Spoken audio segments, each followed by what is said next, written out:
இப்போ வந்து அப்போ வந்து சாண்ட்ரா வந்து என்ன பண்ணுறாங்கன்னா, காலைல இப்போ கனியை வச்சு இவங்கெல்லாம் பண்ணும்போது, கனிக்கு வந்து அந்த ஹெட் கேப்பையும் ஷெஃப் இல்லை அந்த ஹெட் கேப்பு அந்த ஹெட் கேப்பு அந்த க்ளவுஸ் எதுவுமே கொடுக்காம இவங்க வச்சுக்கிறாங்க. எவ்வளோ தூரம் யார் கேட்டாலும் கெஞ்சியோ கொடுக்காம இவங்க வச்சோடனே அவங்க அப்படியே குக் பண்ணுறாங்க செய்கிறாங்கன்னும் போது, அங்கே வந்து சீஃப் கெஸ்ட் உட்காந்து சாப்பிட்றாங்க. மஞ்சரி, பிரியங்கா அப்போ சாப்பிட்றாங்க. ப்ளஸ் வந்து தீபக் எல்லாருமே அங்கே இருக்கும்போது இது லிவிங் ஏரியாலே நடக்குது. அப்போ வந்து வேணும்னே வந்து அவங்க முன்னாடி தும்புறது செய்யறது எல்லாம் சாண்ட்ரா செய்கிறாங்க. கிட்டத்தட்ட பார்வு பண்ணால் ஏதாவது டாஸ்க் கொடுத்தா அவங்க இஷ்டத்துக்கு போவாங்க வருவாங்க, யாரும் சட்டை பண்ண மாட்டாங்களா அந்த QC டாஸ்க்லாம். அதுக்கெல்லாம் என்னென்ன பேசுனீங்க நெகட்டிவ்னு, அதை விட 10 மடங்கு இப்போ சாண்ட்ரா செய்கிறாங்க. ஆனால் அவங்க பிக் பாஸ் கொடுத்த டாஸ்க்கை செய்கிறாங்க. அப்போது அந்த பொண்ணும் பிக் பாஸ் வீட்டில் கேம் ஆட தானே வந்துச்சு, அதை ஆடிச்சுல்ல, அது தப்புன்னா அப்போ இது மட்டும் தப்பு இல்லையா? பிக் பாஸ் கேம்குள்ளே ஒரு சீக்ரெட் டாஸ்க் கொடுத்தாலும் இவங்களுக்குலாம் மூளை வேலை செய்யும்னா, அந்த பொண்ணு கேமே அப்படிதான் அப்படின்னு புரிஞ்சு வேலை செஞ்சா இதில் யார் புத்திசாலி யார் முட்டாள்னு தெரில. பிக் பாஸ் செய்கிறது சரியானு தெரில.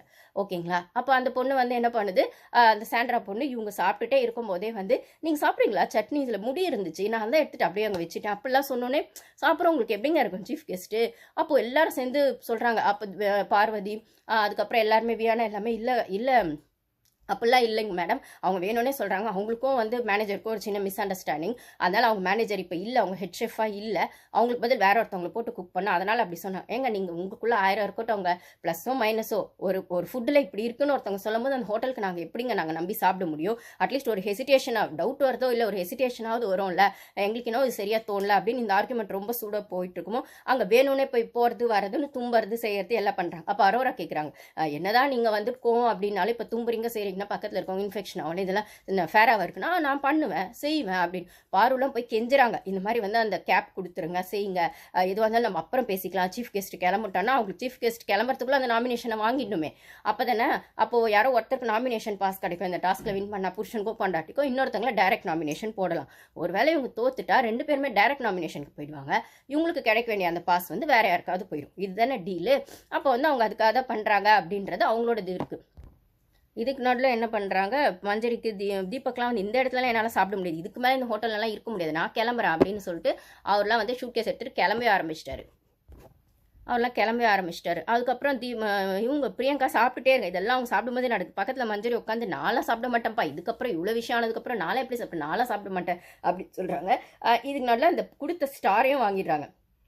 மஞ்சரி தீபக் எல்லாம் யார் யார் கொடுத்தோம் கொடுங்க, இவ்வளோ பிரச்சனை இருக்குது, இந்த ஹோட்டலில் நாங்கள் ஸ்டார் வேறு கொடுத்தோமா, அது எதுக்கு உங்களுக்கு அப்படிங்கிற மாதிரி பிரவீன் வியானா எல்லாருக்கிட்டே வந்து கழட்டி வாங்கினேன். இப்போ இதுக்கு எல்லாம் பிரச்சனை. இதுக்கு நடுவில் அந்த சந்து கேப்பில் அவன் ஒருத்தன் இருக்கான்ல, என்ன சொல்கிறது, அவன் சீக்கு வந்த கோழி, திவாகர் நல்லா தான் பேர் வச்சாரு, அந்த சீக்கு வந்த கோழி அவருக்கெல்லாம் ஒருத்தன், அவன் நடுவில் வந்து எல்லாத்துக்கும் அசிஸ்டன்ட் மேனேஜராக காரணம்னு அதே பழைய கதையை அவன் ஒன்று நடுவில் பேசிட்டு இருக்கான். அப்போ வந்து இந்த பழசு இந்த திவ்யா இருக்குல்ல, அதுவும் அந்த ரிவெஞ்ச் எடுத்துட்டு வந்து நான் நேற்று மேனேஜராக இருக்கும்போது இவங்க எல்லாம் ஒன்றா வேலை எனக்கு கூட ஒத்து போல, இப்போ மட்டும் இவங்க வந்து நல்ல ஹோட்டல் நடத்துவாங்களா அப்படிங்கிற மாதிரி நேற்று நடந்த கதையெல்லாம் எடுத்துட்டு வந்து அது வந்து மஞ்சரி கிட்ட பிரியங்கா கிட்ட சொல்லுது. அதனால எனக்கு நேற்று சப்போர்ட் பண்ணல, அவங்களும் ஒரு டீமாக பண்ணுறாங்க, எனக்கும் இவங்க கூட சப்போர்ட் பண்ண இஷ்டம் இல்லைமோ.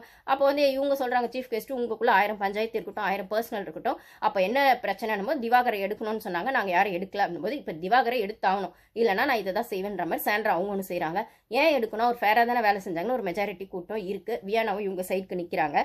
இப்போ இது எப்படி போகுதுன்னா, சாண்ட்ரா திவ்யா ஒரு பக்கம் சேர்ந்துட்டாங்க, வியானா அதுக்கப்புறம் மற்றவங்கெல்லாம் வந்து பார்வதி தப்புன்னு சொல்கிறவங்க பார்வதி தப்புன்னு சொல்கிறாங்க. அது அசிஸ்டன்ட் மேனேஜர் அந்த 2-3 இருக்குல்ல, அந்த வன்மகுடோன் 2, அது வந்து அந்த ரம்யா அந்த FJ இந்த பிரவீன்லாம் வந்து அசிஸ்டன்ட் மேனேஜரை இது எதுவுமே சரி பண்ணல அப்படின்னு சொல்லி இவருக்கு ஒன்றுமே, இவர் தான் விக்ரம் என்ன கீழ்ப்பார், இவர் தான் 4 வாரம் கான்ஃப்ளிக்ட்டுக்குள்ளே வராமல் இன்னைக்கு திடீர்னு இது மட்டும் மேனேஜர் மட்டும் ஆகிட்டா எல்லா பிரச்சனையும் பார்வதி தான் சரி பண்ணிருந்தாங்க. இப்போ இவங்க தெளிவாக தெரிஞ்சே வந்து சாண்ட்ரா அட்டாக் கொடுக்குறாங்க. பார்வதி மட்டும் இப்போ விடுங்க, சும்மா பூந்து விளையாடுவாங்க அந்த மேடமு. ஆனால் நீங்கள் தான் அவங்கள நல்லவங்களாக்கி வச்சிருக்கீங்களே, என்ன பண்ண போகிறாங்கன்னு தெரியல. பிக் பாஸ் இந்த டாஸ்க் மட்டும் முடியட்டுமே அப்புறம் இருக்கு உங்களுக்குலாம் அப்படின்ற மாதிரி இருக்கும்னு நினைக்கிறேன். பார்க்கணும். ஸோ இப்படி தான் போயிட்டுருக்கு லைவில். இது எப்படி யார் வின் பண்ண, இப்போ ஒரே வார்த்தை திவாகர் வந்து அங்கேருந்து குவிட் பண்ணி அனுப்பிச்சிடணும், யாரையா ஒருத்தங்களை ஷிஃப்ட் பண்ணிடணும், அந்த போஸ்ட் வந்து எக்ஸ்சேஞ்ச் பண்ணுன்றதுல அவங்க தெளிவாக இருக்காங்க, இஷ்டத்துக்கு பண்ணுறாங்க. பார்க்கறது பார்த்தா அவ்வளோ நீங்கள் என்ன அனாயிங் இரிட்டேட்டிங் எல்லாம் சொன்னீங்கல்ல பார்வை, அதை விட 10 மடங்கு இருக்குது. ஆனால் ஒரே ஒரு லேபிள் மேலே இருக்குது, இது சீக்ரெட் டாஸ்க், பிக் பாஸ் கொடுத்த டாஸ்க். ஏன்னா இவங்களுக்கு தனித்தனியாக மூளை இல்லை, தனியாக விளையாட பொய்ஷி இல்லை. அதனால் பிக் பாஸாக ஒன்று பண்ண சொன்னால் தான் இவங்க பண்ணுவாங்க. வாங்கின சம்பளத்துக்கு தானாக வாங்கின சம்பளத்துக்கு வேலை செய்யணுன்ற அறிவு இல்லைன்றது இதுலேருந்து நல்லா தெரியுது. அப்போ அறிவோட விளையாடின பாரு முட்டாள்னா இவங்கெல்லாம் புத்திசாலி தான். Okay guys, thank you.